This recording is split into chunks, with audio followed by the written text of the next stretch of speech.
ちは。はい。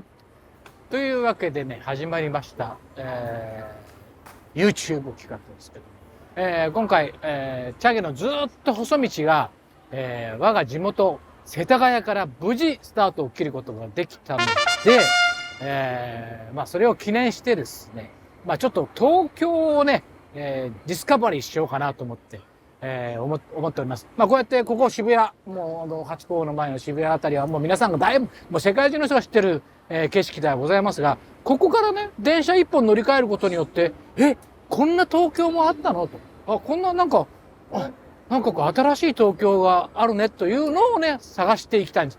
東京探訪をね、していきたいと思ってますので、今後ともよろしくお願いいたします。ということで、第1弾。テーマはね、犬から猫へ。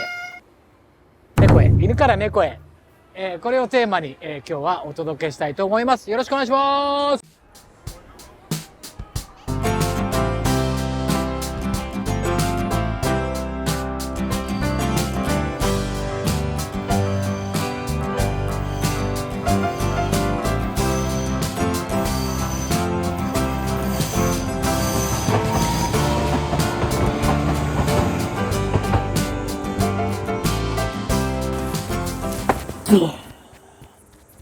という間に、渋谷からですね、世田谷線というのにいまして、宮の坂というところを降りて、歩いてすぐのところに来ました。ここ、豪徳寺というところに来ております。ここでちょっと深いいい話をしたいと思いますので、そのためにはですね、もう豪徳寺を知り尽くしている方をご紹介したいと思います。栗原花美さんです。ボランティアの。そうですよね。観光ボランティア栗原と言います。本当に同姓同名の料理の方いらっしゃいますね。親戚でも何でもないです。料理はそこそこいけるかな。はい。それで、僕は豪徳寺しか言ってないんですけど、そうですよね。はい。その上に大渓山。この大渓山豪徳寺というのが正式な名称です。山があったわけじゃないわ。ここら辺に大渓山があったとは聞いたことがないですね。ないですね。地図上もないですね。ないですね。山郷って言われる俗にお寺の上には有名な山がついたりするわけですよ。大体ね、ご存知になります？比叡山。延暦寺。そうです。あれみたいな。そうで、あそこは本当に比叡山があったので延暦寺になっていると思うんですが、イメージなので大きい谷の渓谷の渓ですよね。渓流釣りの渓だと思うんですよ。古い寺。豪徳寺の前身が実は高徳院っていうお寺があったんですけど、その時はまだ豪徳寺じゃなかったんですね。なんでまた豪徳寺になった？さあ、その話はじゃあリピース柄しましょうか。ありがとうございます。段取りしてくれるとお後がよろしいようで。じゃあ歩きながら。じゃあ参道を通っていきましょう。そうですね。さっきね、渋谷でハチ公に会ってきたんです。噂によるとここは猫だと。猫なんです。何から何まで猫なんです。招き猫発祥の地でいいんですか？発祥の地と私たちは信じています。諸説はあると思うんですけれども、私たちはここが招き猫の発祥の地だと思っています。皆さんよくご存知でしょ？こういうのを猫ちゃんがこうやってやってると、ここなんその由来とか後でゆっくり聞きます。そうですね。今日このロケやってる時、多分34度超えはしてますね。溶けそうですね。めちゃくちゃ暑いんですよ。ここの参道行くと松林がスパッとあって体感温度が3度ぐらい下がると思いますよ。本当風が気持ちいいですよね。さあ、というわけで、なぜ豪徳寺、そして、招き猫になったかという話。ことですよね。で、ここはその井伊家彦根藩の井伊家の彦根藩の彦根ですね。の2代目のお殿様である井伊直孝さんという方が世田谷の地に鷹狩りに来たんですって。ある日、一点にわかにかき曇りじゃないですけど、あれちょっと雲行きが怪しくなって、もう雨雲レーダーで言うともうそうです。やばいぞ的な。どうしようかなと思っていたら寂れた古寺があったと。古寺があったと。その山門のところに白い猫ちゃんが。その白い猫まで当たってるやつですよ。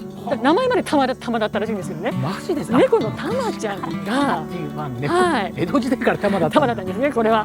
そして山門のところでこうおいでおいでをしたと、まあ、猫ですからかゆい、雨降るから、猫ってやりますよね。猫はこうする、こうします顔ね、顔。でそれを見て直隆さんが、あらなんか猫が呼んでるぞと、呼んでるぞ、おいでおいでをしているようだと、こっちにおいでと、じゃあちょっと趣があるので、雨も降りそうだから、ちょっとこの古寺で雨宿りでもさしてもらおうかと入ったと。和尚びっくりされますよね。お殿様と、いいのお殿様だと。びっくりしますね、和尚。でもどうぞどうぞと、お入りくださいと、粗茶ですがと言ったかどうかは置いといて、お菓子もどうぞと言ったか置いといて、ありがたいお話を聞かせていただいた直隆さんは、これもご縁だと思ったんですよね。その時にこう本当にこう雨が、嵐がやっぱ降ってきたんだ。やっぱ雷が鳴ったらしいんですよ。猫は当たってたわけですね。そうだから猫ちゃんに呼んでもらって雨宿りが本当にできたと、よかったと、これは縁起がいいと、じゃあいいけどもう大事としてこのお寺を私たちがバックアップしましょう。素敵になったらお師匠大喜びですよね。それまではもう古寺でボロ寺でバックアップがなかった。江戸時代からスポンサーって方いらっしゃったわけですね。スポンサードは大切なんです。大事にしないといけないんです。やっぱりね。いつの世もそうなんです。そう。それで和尚はたまちゃんありがとうよと。じゃあもう猫に会ってなかったらここはなかった。そうですよ。きっと雨も降ってなかったからそのまま行っちゃったでしょ。そのまま高田って高田って行っちゃったでしょ。そう。運なんでしょう。出会い頭。わかりやすいね、みんなね。ですよね、ですよね、そう。なのでそのたまちゃんが亡くなった後に、和尚はそのたまちゃんを丁重に葬って、それのオーナメントとなんていうのものとして招き猫、運を招いた猫ちゃんだ。福を招いたと。そうですそうです。それで招き豪徳寺だからお店とかにある招き猫はお客さんを招くって感じでしょ。それであそこであそこだったらあちら小判で小判ついてますよね。金持ってこい的な感じじゃないですか。でももともとはこっちなんですね。そうですね。だから豪徳寺のお猫様は小判は持ってないです。持ってない持ってない。福が運が来ますように。Many happy returnsですね。そうです。ここは四季折々のなんかこう景色が見られるんでしょ。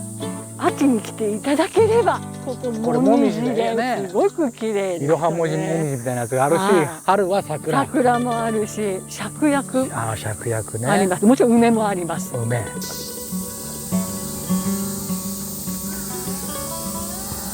ずっと細飯がうまくいきますように。ギターがうまくなりますように。なんかこうリニューアルしたものがあると。で、昔ね、僕も行ったことあるんですけど、招き猫がずらーっとこう、もう奉納されてるところがあったんですが、あまりにも多すぎて、新しく作っちゃったんですね。そうですね。まあ、多すぎてなのか、そろそろ綺麗、多分、その昔のリニューアルする前の、その笑福殿っていうお堂は、昭和7年にできたものだったらしいんですが、まあそろそろ、まあ、その猫のこともあったかもしれないし、新しくしましょうかってな感じで、2021年から2022年まで、約1年かけて、つい先日、2022年の7月1日にリニューアルオープンしました。これすごいらしいですよ。招き猫オンパレードみたいな。オンパレード。もともと招き猫をここに供養に収める方は、幸せがここで買い物、ここでお買い上げして、で、家持って帰って、無事福が来ましたって納めるんですか？そうです、そうです。事務所で買っていただいて、1年間お家でお参りして、約1年後にお供えをしてありがとうございましたと。じゃあ次はちょっと大きめのやつを買ってみたいな。サイズいっぱいありますもんね。そんな風にしておられますね。わかりましたか、皆さん。ね。さあ、というわけで、セミの声と一緒にお届けいたしました。今度、三重の塔というところに来たんですよ。もともと、猫ちゃんは干支には入ってないじゃないですか。十二支にはないですよね。ね。ない。でもここはあるんですよね。そうなんですよ。しかも初っ端の根のネズミのところに行くところに真ん中にしかもドンといる。ドンと猫を従えて。すごいよね。ここ。さあというわけでリニューアルした笑福殿やっと入れますね。やっと入れます。1年越しです。笑福殿。材木の香りがいい。材木の新しい匂いがしますよね。そうですよ。こんなちっちゃいの奥歯じゃねえよ俺の並び替えた人もすごいな。そこでこれもずっと置いてあるわけではなくって、お寺の方が例えば割れちゃったものとかだいぶ古くなったものはちゃんと供養していただけているので。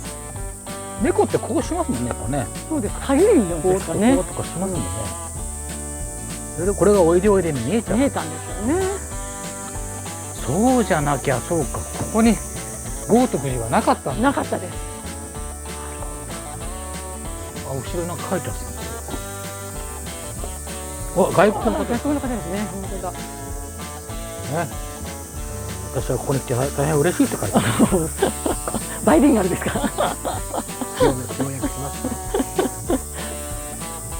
た。招き猫の猫ちゃんはそっか、信心深いな、じゃあ運をあげようではなくって、運につながる、自分の夢につながる何かをちょっと与えてくれる。これね、今やってる僕のずっと細道のテーマと相当リンクします、ね。あ、そうですか。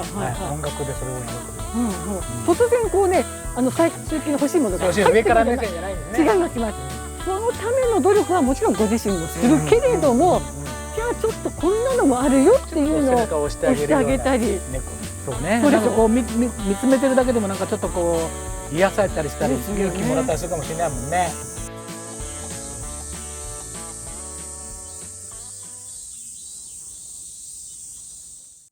いやというわけで、いかがでしたでしょうか。今回はですね、私が、地元の世田谷区からですね、茶木のずっと細道をスタートさせたわけなので、それにちなんで、もうちょっとこう世田谷をね皆さんに知ってほしいということで、渋谷はね、皆さんご存知でしょ。でもその渋谷から電車1本乗り継いで2つ乗り継いだらこういう、素敵な場所に豪徳寺みたいなところにたどり着けますし、そしてこの猫ちゃんにも会えますし、なかなかこれはね、素敵な企画じゃないかなと思ってます。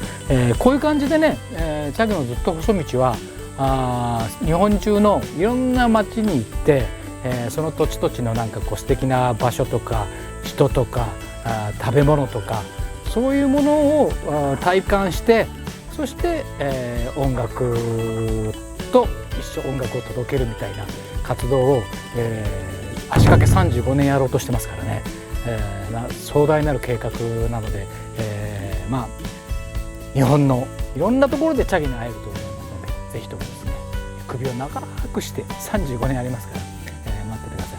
そしてあなたの街にもあなたの街で歌いたいと思いますし、そういうのが、ずっと細道のコンセプトなので、でもこうやって出発がねこうやって招き猫、福を呼ぶ猫というところから始まったっていうのは素敵じゃないですか。皆さんもよかったら、渋谷皆さん知ってますね。渋谷から田園都市線乗って三軒茶屋で降りて、三軒茶屋から東急世田谷線に乗っていただくと猫電というのも1時間に何本か走ってますから、この形をした、プリントされたやつこれがありますし、そういうのもね、乗って、宮の坂というところで降りていただいて、もう2分ぐらいでここ豪徳寺にたどり着きますので、もしよかったら皆さんでね映える写真いっぱい撮れますので、もしよかったらいかがでしょうかね。今度いつかその辺でなんかライブとかできないですかね、豪徳寺で。豪徳寺ライブ、招き猫がしかお客さんいない。はい、お疲れ様でした。どうもありがとうございました。また次回お楽しみに。